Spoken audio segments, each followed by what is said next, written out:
দামি খেলনা কিংবা মোবাইল ফোন নয়, গুলশানের শিশুদের হাতে এবার ময়লার ব্যাগ আর হৃদয়ে পরিচ্ছন্ন শহরের স্বপ্ন। ছুটির সকালের অলস সময়টাকে তারা বদলে দিল ব্যতিক্রমী এক উদ্যোগে।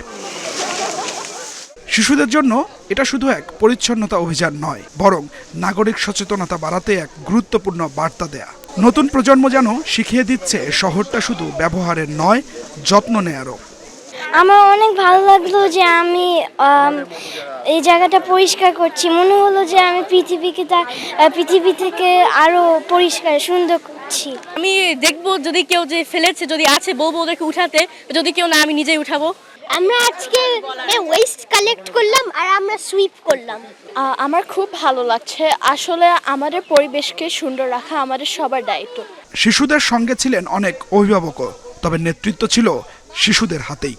তাদের নাগরিক কর্তব্যবোধকে জাগিয়ে তুলবো ছোটবেলা থেকে, যাতে তারা বড় হয়ে এগুলো আর অন্যদেরকে শেখাতে পারে এবং নিজেও করতে পারে। এভাবে গ্রো আপ করা যায় তাহলে দেখা যাচ্ছে যে ভবিষ্যতে ফিউচারের জন্য এটা খুব ভালো হবে এবং ওরা জানবে যে কিভাবে সোসাইটিকে ক্লিন রাখতে হবে। ওরা দেখতেছে, তাহলে আমাদের সোসাইটি হয়তো পরিষ্কার থাকবে, ভালো থাকবে, পরিচ্ছন্ন থাকবে আর কি।